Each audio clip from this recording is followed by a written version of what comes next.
Halo adik-adik semua, hari ini kita akan mempelajari subbab yang baru yaitu tema 2 dan pembelajaran pertama dengan mata pelajaran Bahasa Indonesia dan IPA. Eits, tunggu dulu, sebelum kalian memulai pembelajaran, dibiasakan untuk berdoa terlebih dahulu.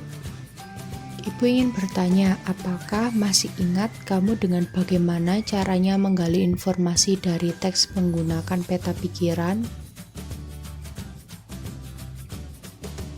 Oke, akan Ibu ingatkan terlebih dahulu ya. Langkah membuat peta pikiran. Yang pertama, menggunakan kata kunci dari setiap paragraf. Langkah kedua, menentukan informasi penting dari setiap paragraf.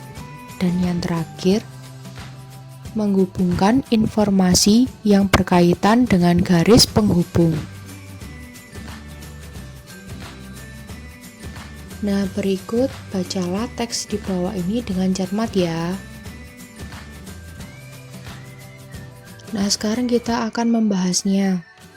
Untuk kata kunci pada paragraf pertama adalah word fire.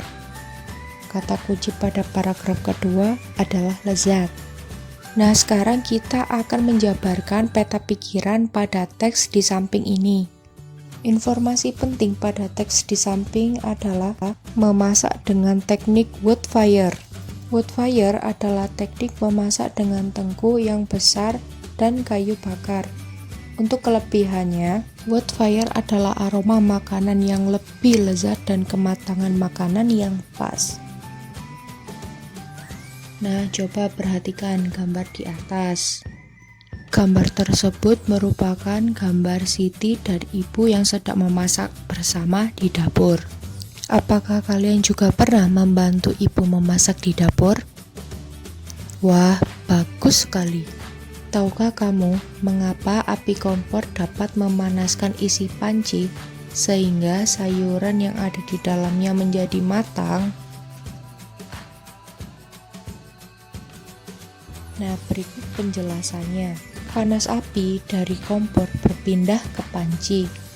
Lalu, panas dari panci berpindah pada air. Sehingga air menjadi panas dan sayuran menjadi matang.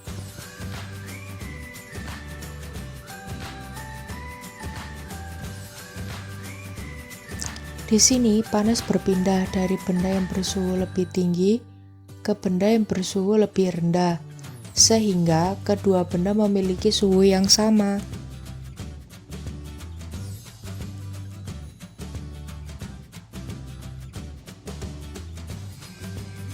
Berikut cara perpindahan panas. Yang pertama, konduksi atau perpindahan panas melalui zat perantara seperti benda padat, yaitu logam. Selanjutnya, ada konveksi, yaitu perpindahan panas yang disertai dengan perpindahan bagian zat perantaranya.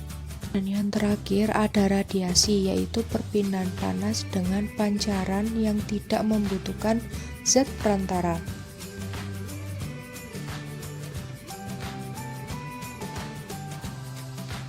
Nah, sekarang coba perhatikan gambar di bawah ini. Gambar berikut merupakan proses dari mendidihnya air yang berada di panci.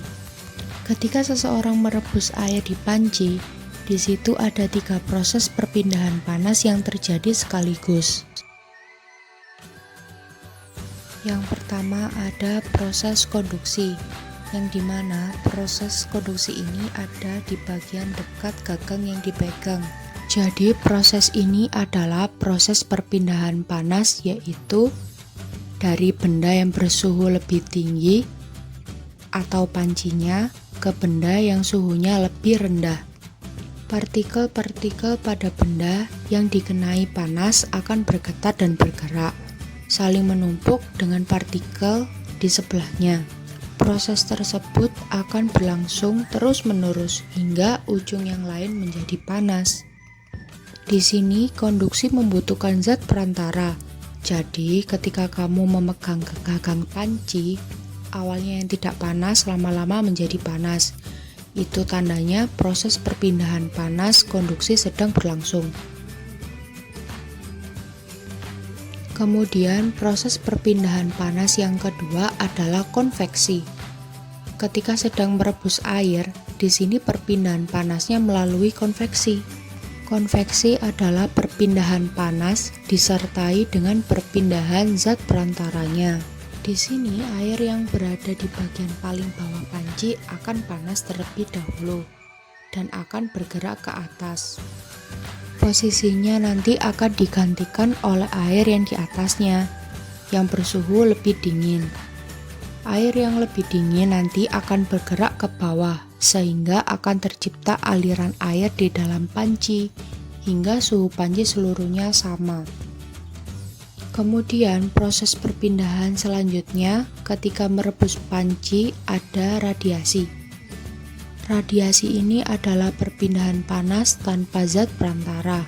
Jadi ketika kalian berada di dekat kompor yang sedang menyala, kalian mungkin akan merasakan hangat.